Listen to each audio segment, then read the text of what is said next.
Hi friends, welcome back to Dillu Karishma's kitchen. ఈరోజు మన కిచెన్లో మనం చూడబోయే రెసిపీ వచ్చి ఎంతో క్రించీగా ఎంతో క్రిస్పీగా ఉండే లైట్ చోడా ఫ్రెండ్స్. ఈ లైట్ చోడాని ఈజీగా ఇంట్లోనే ఎలా తయారు చేసుకోవాలో వాటికి కావాల్సిన పదార్థాలు ఏంటో చూద్దామా. మన లైట్ చోడాకి కావాల్సిన పదార్థాలు: ఒక అర కేజీ వరకు లావుగా ఉండే అటుకుల్ని తీసుకుని శుభ్రం చేసుకుని పెట్టుకోవాలి.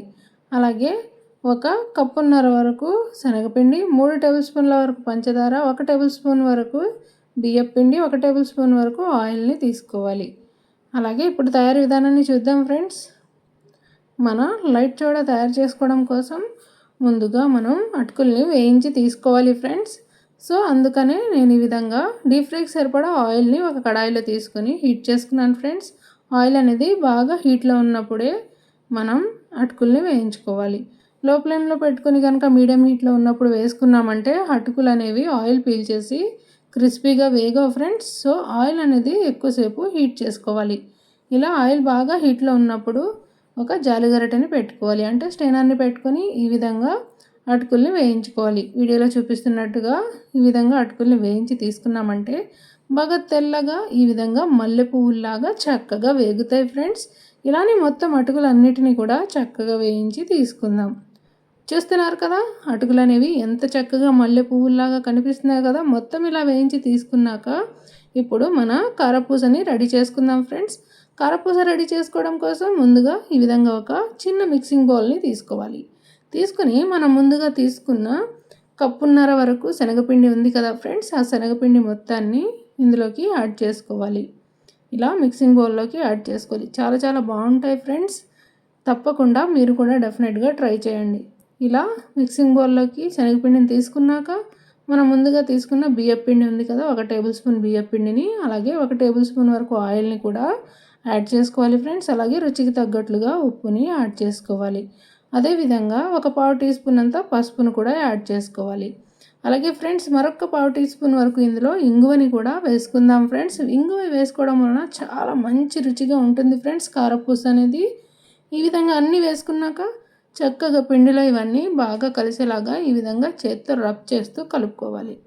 ఈ విధంగా కలుపుకున్నాక కొన్ని నీళ్లను యాడ్ చేసుకుని చక్కగా మరీ థిక్గా కాదు, అలాగని లూజ్గా కాకుండా మధ్యస్థంగా ఉండేలాగా బ్యాటర్ని ప్రిపేర్ చేసుకోవాలి ఫ్రెండ్స్ మన కారపూస కోసం. చూస్తున్నారు కదా, ఈ విధంగా కలుపుకోవాలి. పిండి ఈ విధంగానే ఉండాలి ఫ్రెండ్స్. మరీ లూజ్గా ఉండొద్దు, అలాగని మరీ థిక్గా కూడా ఉండొద్దు. బాగా సర్కిల్లో తిప్పుకుంటూ ఒక్క 5 నిమిషాల పాటైనా బాగా చక్కగా నీట్ చేసుకోవాలి ఫ్రెండ్స్. అప్పుడే బాగా చక్కగా వస్తుంది మన కారపూస. ఈ విధంగా ఒక జంతికల మౌల్డ్ని తీసుకుని సన్న కారపూస వేసుకునే మౌల్డ్ ఉంటుంది కదా, దాన్ని ఈ విధంగా పెట్టుకోవాలి ఫ్రెండ్స్. పెట్టుకుని ఇప్పుడు ఈ పిండి మొత్తాన్ని చేత్తో కాస్త కాస్త తీసుకుంటూ ఈ విధంగా మౌల్డ్లోకి పెట్టుకోవాలి. చూస్తున్నారు కదా, స్పూన్తో అయితే సగం వరకు స్పూన్కి అంటుకుపోతుంది కాబట్టి నేను చేత్తోనే ఈజీగా పెట్టుకోవడానికి ఉంది కాబట్టి నేను చేత్తోనే పిండి మొత్తాన్ని ఈ విధంగా మౌల్డ్లోకి తీసుకుంటున్నాను ఫ్రెండ్స్. ఆల్రెడీ నేను మౌల్డ్కి కాస్త ఆయిల్ అనేది అప్లై చేశాను ఫ్రెండ్స్ లోపల. ఈ విధంగా మొత్తం పిండినంతా ఇందులోకి తీసుకున్న తర్వాత ఇలా థ్రెడ్స్ పెట్టుకొని టైట్ చేసుకోవాలి. చూస్తున్నారు కదా, ఇలా టైట్ చేసుకుని దీన్ని ఇప్పుడు కారపూసలాగా ప్రిపేర్ చేసుకుందాం. కారపూస ప్రిపేర్ చేసుకోవడానికి ఆయిల్ని నేను ముందుగానే హీట్ చేసుకున్నాను ఫ్రెండ్స్. పెట్టుకొని ఈ విధంగా కారపూసలాగా చక్కగా వేసుకోవాలి రౌండ్గా. ఇలా వేసుకుని చక్కగా బాగా మీడియం ఫ్లేమ్లో పెట్టుకొని రెండు వైపులా బాగా క్రిస్పీగా వేగేలాగా వేయించుకోవాలి. చూస్తున్నారు కదా, బబుల్స్ అన్నీ తగ్గిపోయాయి కదా. ఇలా బబుల్స్ అన్నీ తగ్గిపోయాయి అంటే మన కారపూస అనేది బాగా క్రిస్పీగా వేగినట్లే ఫ్రెండ్స్. మరోవైపుకి టర్న్ చేసుకోవాలి.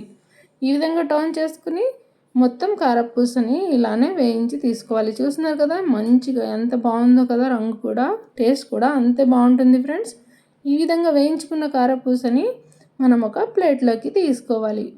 ఈ విధంగా ఒక ప్లేట్ని తీసుకుని మిగతా ఉండే పిండి మొత్తాన్ని నెక్స్ట్ బ్యాచ్ కారపూసగా మొత్తం ప్రిపేర్ చేసి తీసుకుందాం. మనం తీసుకున్న పిండికి ఒక 4 జిబ్బుల వరకు మనకు వస్తుంది ఫ్రెండ్స్.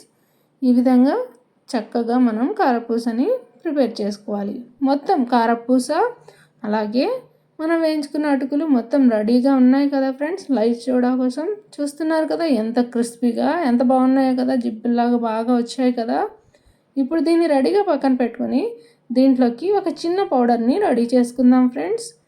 మనం లైట్ సోడాలోకి టేస్ట్ కోసం ఒక పౌడర్ని రెడీ చేసుకుందాం అన్నాను కదా ఫ్రెండ్స్. ఈ విధంగా మిక్సీ జార్లోకి మనం ముందుగా తీసుకున్న 3 టేబుల్ స్పూన్ల పంచదారని, 1 టీ స్పూన్ వరకు సాల్ట్ని తీసుకుని ఈ విధంగా ఫైన్ పౌడర్ లాగా గ్రైండ్ చేసి రెడీగా పక్కన పెట్టుకుందాం.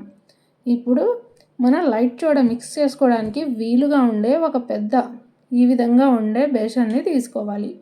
తీసుకుని మనం వేయించుకున్న అటుకులన్నిటినీ కూడా ఈ విధంగా తీసుకోవాలి. ఫ్రెండ్స్, చాలామంది అటుకులు ఉన్నా కూడా ఏం చేయాలో, వాటితో ఏ రెసిపీ చేయాలో అని కూడా ఆలోచిస్తూ ఉంటారు ఫ్రెండ్స్. అలాంటి వాళ్ళకు కూడా ఇది చక్కగా యూజ్ అవుతుంది ఫ్రెండ్స్. ఇంట్లో అటుకులు ఉన్నప్పుడు పిల్లలు ఏదైనా స్నాక్ అడిగినప్పుడు ఈ విధంగా ఖచ్చితంగా ఒకసారి ట్రై చేయండి ఫ్రెండ్స్. బయట దొరికే ప్యాకెట్స్ వైపు పరిగెట్టరు ఫ్రెండ్స్.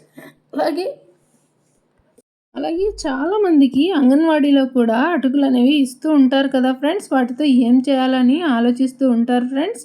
అలాంటి వాళ్ళు పడేయకుండా ఈ విధంగా ప్రిపేర్ చేసుకుంటే చాలా చాలా బాగుంటుంది ఫ్రెండ్స్. ఇలా మొత్తం కారపూస అటుకులు అన్నీ కలుపుకున్న తర్వాత మనం రెడీ చేసుకున్న పౌడర్ని ఇలా పైనుంచి వేసుకొని మొత్తం చక్కగా కలిసేలాగా కలుపుకోవాలి. బాగా టాస్ చేసుకోవాలి.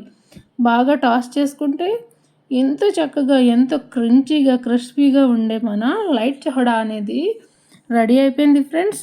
సో టేస్టీ, చాలా యమ్మీగా ఉంటాయి ఫ్రెండ్స్. మా ఇంట్లో అయితే వీటికి పెద్ద ఫ్యాన్ బేసే ఉంది ఫ్రెండ్స్. ఇంట్లో మా పిల్లల నుంచి మా ఇంట్లో ఉండే పెద్దవాళ్ళ వరకు అందరూ కూడా దీనికి ఫ్యాన్స్ అయిపోయారు ఫ్రెండ్స్. అంత మంచి రుచిగా కుదిరింది నేను చేసిన లైట్ సోడా అనేది. మీరు కూడా తప్పకుండా మీ ఇంట్లో అటుకులు ఉన్నప్పుడు వేస్ట్ చేయకుండా ఈ విధంగా లైట్ సోడాని ఒక్కసారి ప్రిపేర్ చేసి టేస్ట్ చేసి డెఫినెట్గా నాకు కామెంట్ చేయండి ఫ్రెండ్స్, ఏ విధంగా వచ్చిందన్నది. Easy and tasty healthy recipes కోసం మా దిల్లు కరిష్మాస్ కిచెన్ని ఫాలో అవ్వడం మాత్రం మర్చిపోకండి ఫ్రెండ్స్. మరో మంచి రెసిపీతో మళ్ళీ కలుద్దాం. Thanks for watching.